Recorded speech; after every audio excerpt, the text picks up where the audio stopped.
السلام علیکم ورحمۃ اللہ وبرکاتہ۔ محترم سامعین، آج کی جو ویڈیو ہے ہم اس میں تعلیم و تربیت اور ماحول کے حوالے سے کچھ گفتگو کریں گے۔ جیسا کہ پچھلی ویڈیو میں میں نے آپ کو بتایا تھا، اس کی وجہ یہ ہے کہ ہمارے بہت سے ایسے لوگ جو کہ علماء کے ساتھ یا نیک لوگوں کی صحبت میں رہتے ہوئے ان کی جو تربیت ہوئی ہوتی ہے، یعنی علماء اور حفاظ وغیرہ، تو ان کے ہاں اساتذہ اور شاگرد کے درمیان ایک ادب و آداب کا ایک سلسلہ ہوتا ہے۔ لیکن اگر ہم یونیورسٹیوں کے حوالے سے دیکھیں، کالجز کے حوالے سے دیکھیں، تو ہمیں اس چیز کا فقدان نظر آتا ہے۔ اور اس کی وجہ یہ ہے کہ وہ لوگ جو علماء بنتے ہیں وہ باقی سارے علوم تو وہ پڑھ چکے ہوتے ہیں، لیکن جو باقی لوگ ہوتے ہیں وہ اپنی کم علمی کی وجہ سے علماء پر طعن و تشنیع کرتے ہیں۔ لیکن اس کی وجہ کیا ہے؟ اس کی وجہ یہ ہے کہ ان کی اپنی تربیت نہیں ہوئی ہوتی۔ دیکھیں، یہ ایک مسلمہ اصول ہے کہ جب بھی آپ نے کسی کے پاس علم حاصل کرنے جانا ہے، علم اس سے حاصل کرنا ہے، تو اس کے کچھ اصول اور ضوابط ہوتے ہیں۔ مثال کے طور پر اگر آپ کسی کے پاس دودھ لینے کے لیے جاتے ہیں اور آپ کا وہ برتن جس میں آپ نے دودھ ان سے لینا ہے، اس کے اندر ایک کھجور پڑی ہو یا اس کے اندر کوئی ٹافی ہو یا چاکلیٹ ہو،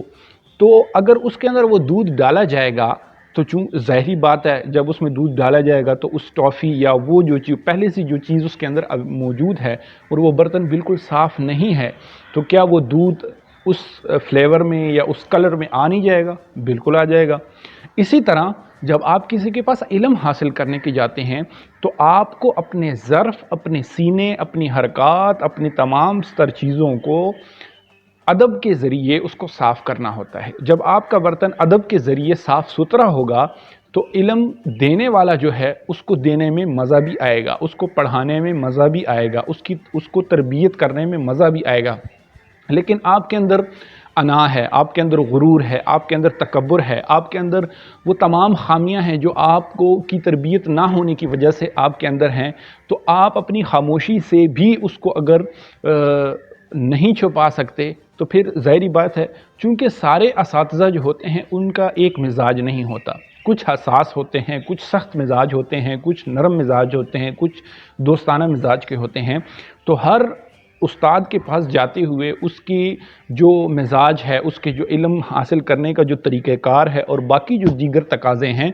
ان کو آپ کو دیکھتے ہوئے اس کے ساتھ بیہیو کرنا ہوتا ہے۔ اگر آپ اساتذہ کے ساتھ اسی طرح کا بیہیو کریں گے جیسا کہ آپ اپنے دوستوں کے ساتھ کرتے ہیں، تو یاد رکھیں کہ آپ کی اس دوست کے یعنی ٹیچر کے ساتھ دوستی تو ہو جائے گی، لیکن اللہ تعالیٰ کی طرف سے جو آپ کو فیض حاصل ہونا تھا، اس علم کا جو نور آپ کو حاصل ہونا تھا، وہ حاصل نہیں ہوگا۔ کیونکہ جب آپ اس کے ساتھ گپ شپ لگائیں گے، ان کے ساتھ آزاد ہو جائیں گے، ان کے ساتھ فری ہو جائیں گے، تو ظاہری بات ہے ادب و آداب کا سلسلہ ختم ہو جائے گا اور ایک دوستانہ رویہ ہوگا۔ تو جب دوستانہ رویہ ہو جاتا ہے اور حد سے زیادہ ہو جاتا ہے تو پھر علم وہاں پر آتا نہیں ہے، بلکہ وہاں سے علم اٹھا دیا جاتا ہے۔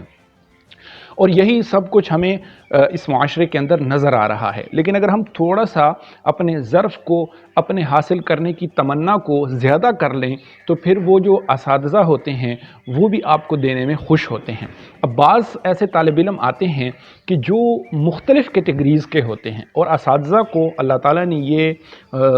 ایک نعمت دی ہوتی ہے، ایک یہ سکل دی ہوتی ہے کہ جب وہ ٹیچر وہ یعنی اسٹوڈنٹ سے وہ ہاتھ ملاتا ہے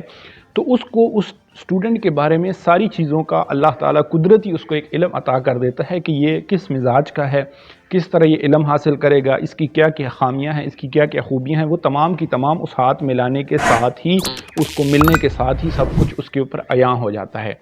تو میسج یہ ہے کہ جب بھی آپ کسی استاد کے پاس جائیں تو پہلے اس کو اپنا استاد تسلیم کرنے سے پہلے اچھی طرح سے اس کو آپ جانچ لیں، اس کو آپ اچھی طرح سے اس کے مزاج کو پرکھ لیں، اس کے طور طریقے کو پرکھ لیں، پھر اس کی شاگردی اختیار کریں۔ اگر آپ کسی بھی شخص کے پاس گئے اور آپ نے بغیر سوچے سمجھے، بغیر اس کو چیک کیے کہ اس کا مزاج کیسا ہے، اس کے پڑھانے کا طریقہ کیسا ہے، اس کی شاگردی اختیار کر لی اور پھر اس کی کوئی بات آپ کو بری لگی، تو یاد رکھیں کہ ایک تو یہ آپ گناہگار بھی ہوں گے اور اللہ تعالیٰ آپ کے سے وہ علم کا فیض بھی چھین لے گا۔ اور وہ ایسے نہیں چھینے گا، آپ کی بے ادبی کی وجہ سے، آپ کی جو ہے وہ انا کی وجہ سے، آپ کی غرور کی وجہ سے آپ کو جواب، یعنی آپ جب اگر اس اساتذہ نے کچھ تھوڑا سا آپ کو سختی کر دی تو پھر آپ اس کا ریئیکٹ کریں گے، اور جب آپ اس کا ریئیکٹ کریں گے تو ظاہری بات ہے استاد کا دل دکھے گا، اور وہ چونکہ استاد جو ہوتا ہے وہ ایک ڈاکٹر کی طرح ہوتا ہے، جیسا کہ اگر ہمارے جسم میں کوئی زخم ہو جاتا ہے تو ڈاکٹر ہمارے وہاں پہ اس کو بلیڈ کے ساتھ کاٹتا ہے یا وہاں میں ٹانکے لگاتا ہے یا ہمیں جو ہے نا ٹیکا لگاتا ہے، تو وہ ہمارا دشمن نہیں ہوتا وہ ہمارا دوست ہی ہے، لیکن ہمیں چونکہ اس مرض سے اس بیماری سے ہمیں بچانے کی کوشش کرتا ہے۔ ایسے ہی اساتذہ بھی جب آپ کے اوپر سختی کریں یا آپ کے ساتھ کوئی معاملہ کریں، یعنی آپ کے ساتھ کوئی مشاورت کریں یا آپ کو کچھ بتائیں یا آپ کو کچھ سکھائیں، تو بعض جو اساتذہ ہوتے ہیں، جیسے میں نے بھی اپنے بہت سے اساتذہ سے، کہ وہ لوگوں کے بیہیویئر کے بعد اس کا رزلٹ اس کو بتاتے ہیں کہ تم نے جو چیز سیکھی ہے،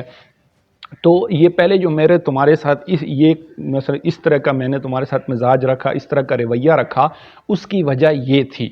پھر بعد میں انسان کو پتہ چلتا ہے، لیکن انسان کو چاہیے کہ اساتذہ کے ساتھ ادب اور احترام کا ایک سلسلہ لازمی قائم رکھیں، اور اپنے ماں باپ کے ساتھ بھی، تبھی آپ علم کے سکندر بنیں گے اور آپ کا علم کامل ہوگا، اور آپ میں سے نور کی جو ہے تجلیاں نکلیں گی، اور آپ کی وجہ سے لوگ فیض یاب ہوں گے۔ بہت شکریہ۔